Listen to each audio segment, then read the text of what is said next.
Hello everyone. তো আজকে আমরা যেটা পড়বো সেটা হচ্ছে basic block diagram of DC power supply. Okay, তো আমরা ফার্স্ট ভেবে দেখি যে ডিসি পাওয়ার সাপ্লাই আমাদের কোথায় কোথায় লাগে।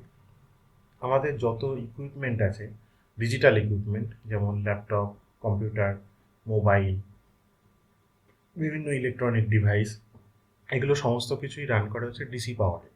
ঠিক আছে, এছাড়া আমাদের যে ট্র্যাকশন মোটরগুলো রয়েছে সেগুলো ডিসি পাওয়ারে রান করে। এছাড়া কিছু ইন্ডাস্ট্রিয়াল ড্রাইভ রয়েছে যেগুলো ডিসি পাওয়ারে রান করে। তো আমাদের বেশ কিছু জিনিস আমাদের আছে যেগুলোকে আমাদের ডিসি পাওয়ারে চালাতে হয়। ওকে, কিন্তু আমরা সাবস্টেশন থেকে বা পাওয়ার সাপ্লাই যেটা আমরা পাই সেটা হচ্ছে এসি পাওয়ার হিসেবে পাই। তো এসি পাওয়ার থেকে আমাকে ডিসি পাওয়ারে কনভার্ট করতে হবে যদি এই ইকুইপমেন্টগুলোকে আমাকে চালাতে হয়। তাহলে এই কনভার্সনটা করার জন্য আমার একটা সুইটেবল সিস্টেম দরকার, যেটা কিনা প্রপারলি এই ডিসি পাওয়ারটাকে কনভার্ট করতে পারবে। ঠিক আছে, তো সেটাই হচ্ছে আমার ডিসি পাওয়ার সাপ্লাই। ওকে, তো নেক্সট দেখি। তো আমাদের ব্লক ডায়াগ্রামের প্রথম ইকুইপমেন্ট হচ্ছে একটা স্টেপ ডাউন ট্রান্সফর্মার।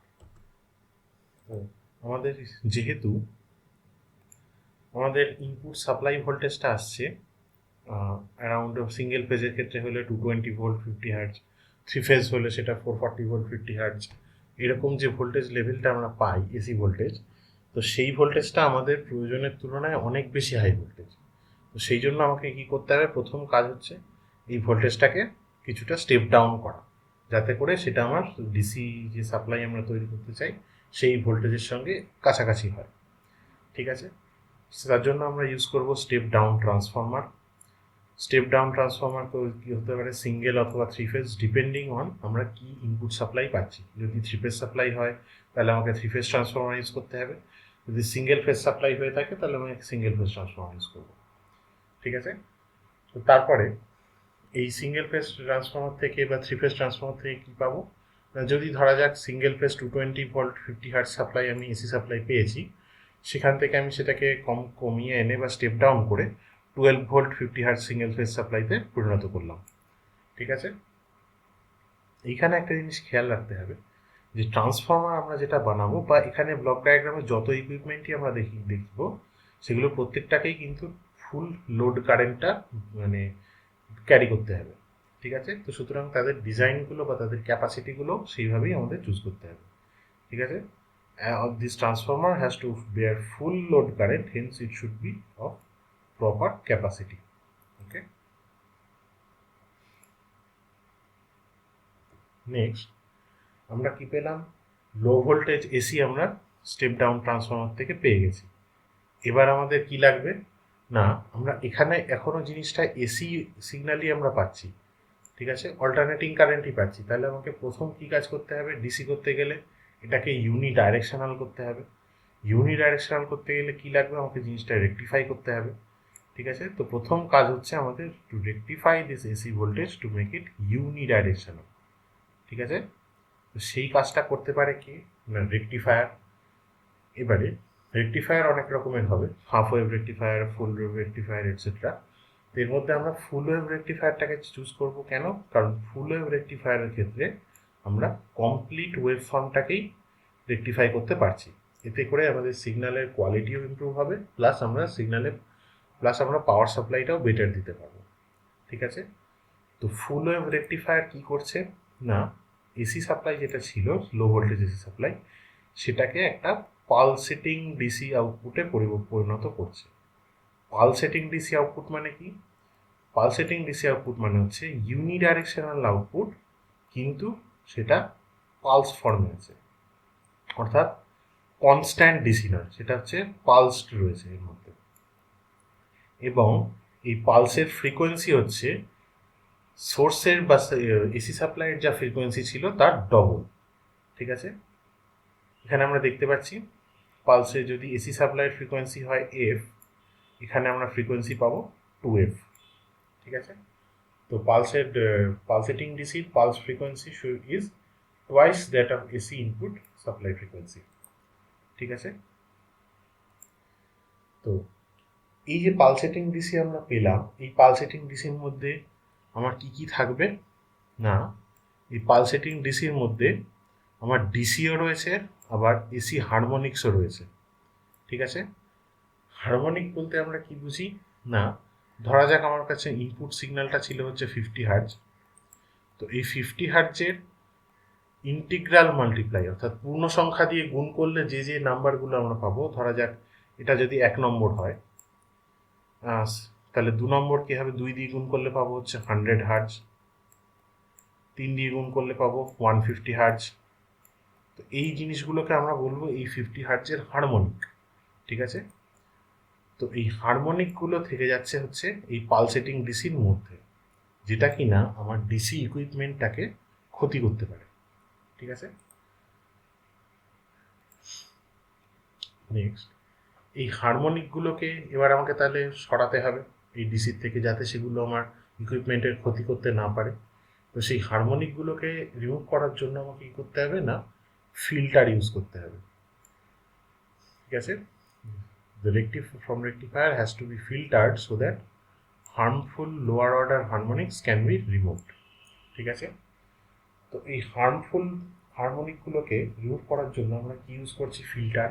সে ফিল্টার কী কী রকম হতে পারে না, আমরা দেখেছি এলসি ফিল্টার, আমরা দেখেছি পাই ফিল্টার এটসেট্রা। যেটা আমাদের প্রয়োজন হবে সেরকমভাবে আমরা ইউজ করব। ঠিক আছে।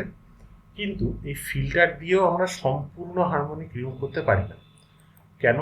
কারণ আমরা ফুরিয়ার সিরিজে দেখেছি যে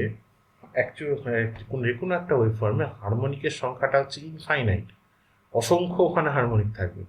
তো সব হারমোনিককে আমরা রিমুভ করতে পারি না। তো রিমুভ যার জন্য কি হয় না, হারমোনিক ফিল্টার ফিল্টার ইউজ করার পরেও আমার কিছু রিপল থেকে যাবে, রিপল থেকে যাচ্ছে। কীরকম না, আমরা এই যে ওয়েভ ফর্মটা এখানে দেখছি, এখানে কিছু দেখো রিপল রয়ে যাচ্ছে, এখানে ডিসি কম্পোনেন্টও রয়েছে, তার সঙ্গে কিছু রিপল রয়ে যাচ্ছে। রিপল মানে বোঝা যাচ্ছে ঢেউ। ঠিক আছে। এই যে এখানে কিছু রিপল বা ঢেউয়ের মতন অংশ থেকে যাচ্ছে, এর মানে হচ্ছে এখানে এখনো কিছু হারমোনিক্স রয়ে গেছে। ঠিক আছে। তো আমরা যেহেতু সমস্ত হারমোনিককে একসাথে রিমুভ করতে পারছি না, তো আমাদের কি করতে হবে না, আমাদের ফিল্টারটাকে এমনভাবে ডিজাইন করতে হবে যাতে এই রিপেলের পরিমাণটা একটা টলারেবল লিমিটের মধ্যে থাকে। ঠিক আছে। যেমন হতে পারে সেটা 2 to 5% of the DC required voltage, অর্থাৎ আমার যে ফাইনাল যে ডিসি ভোল্টেজটা আমার দরকার, সেই ডিসি ভোল্টেজের 2 থেকে 5%। ওকে, 2 থেকে 5% পর্যন্ত যেন এই লিমিটের মধ্যেই যেন আমার রিপেলগুলো থাকে, তার থেকে বেশি যেন না হয়। ঠিক আছে। নেক্সট, এরপর আসবো হচ্ছে আমরা ভোল্টেজ রেগুলেটর। আমরা যে রিপেল আউটপুট যেটা আমরা পেলাম ডিসির থেকে, এই ডিসি অ্যালাউয়েবল রিপেল যেটা আমরা পেলাম, সেইখানে আমার ডিসিও রয়েছে, আবার রিপেল কম্পোনেন্টও রয়েছে। কিন্তু এটার ডিসি ভোল্টেজটা এখনও আমার লোডের যা রিকোয়ারমেন্ট তার থেকে সমান হয়নি, বা তার এক্স্যাক্ট লেভেলে হয়নি। অথবা এমন হতে পারে আমার ইনপুটে কিছু ডিস্টারবেন্স এলো, সেখানে কিছু ভোল্টেজ কমে গেল বা বেড়ে গেল, যার ফলে কি হলো, আমার লোডের ভোল্টেজটা যদি তার জন্য ডিস্টার্ব যাতে না হয়, তার জন্য আমরা ইউজ করব ভোল্টেজ রেগুলেটর, যার কাজ হচ্ছে লোডের যে ভোল্টেজ ভিডিসি সেটাকে সবসময় কনস্ট্যান্ট রাখা। ঠিক আছে। তো এইরকম কিছু রেগুলেটর আমরা অলরেডি দেখেছি, সেটা হচ্ছে যেমন LM7805 5 ভোল্ট রেগুলেটর, বা LM7812 সেটা হচ্ছে 12 ভোল্ট রেগুলেটর। এগুলো আমরা লো পাওয়ার সিস্টেমের ক্ষেত্রে এগুলো আমরা ইউজ করে থাকি। ঠিক আছে। এই আইসিগুলো, এই ভোল্টেজ রেগুলেটরগুলো আমরা ডিজায়ার্ড ভোল্টেজের 1%-এর মধ্যে ফ্লাকচুয়েশনকে ধরে রাখে, অর্থাৎ ভিডিসি ভোল্টেজটা, যে ভোল্টেজটা আমার প্রয়োজন তার 1%-এর বেশি চেঞ্জ হবে না ভোল্টেজ, যতক্ষণ এই ভোল্টেজ রেগুলেটরগুলো আমরা কানেক্ট করে রেখেছি। ঠিক আছে। তো আমরা যেটা দেখলাম এতক্ষণ সেটা হচ্ছে একটা general purpose block diagram of power supply, DC power supply. ঠিক আছে। তো যে অ্যাকচুয়াল সার্কিট আমরা যখন তৈরি করব, সেই অ্যাকচুয়াল সার্কিটটা কিছুটা এর থেকে আলাদা হতে পারে। যেমন এর সঙ্গে আমরা ওভার ভোল্টেজ প্রোটেকশন অ্যাড করতে পারি, যে যদি ইনপুট সাইডের ভোল্টেজটা অনেক বেশি হয়ে যায়, তখন যাতে সার্কিটটাকে প্রোটেক্ট করা যায় সেজন্য ওভার ভোল্টেজ প্রোটেকশন থাকে। সেরকমই ঠিক আন্ডার ভোল্টেজ প্রোটেকশন হতে পারে, অর্থাৎ ইনপুট ভোল্টেজটা যদি খুব লো হয়ে যায় সেক্ষেত্রে আন্ডার ভোল্টেজ প্রোটেকশন, বা শর্ট সার্কিট প্রোটেকশন, এই ধরনের কিছু প্রোটেক্টিভ ডিভাইস থাকতে পারে। অর্থাৎ জেনারেল ব্লক ডায়াগ্রামের সঙ্গে আরও কিছু কম্পোনেন্ট আমাকে অ্যাড করতে হবে, এবং তার সঙ্গে আমাকে অবশ্যই সেফটি কনসার্নগুলোকেও মাথায় রাখতে হবে, যে কীভাবে সেফটি বা প্রোটেকশনগুলো করা যায়, অর্থাৎ আর্থিং ইকুইপমেন্ট থেকে শুরু করে এটসেট্রা এটসেট্রা। ঠিক আছে?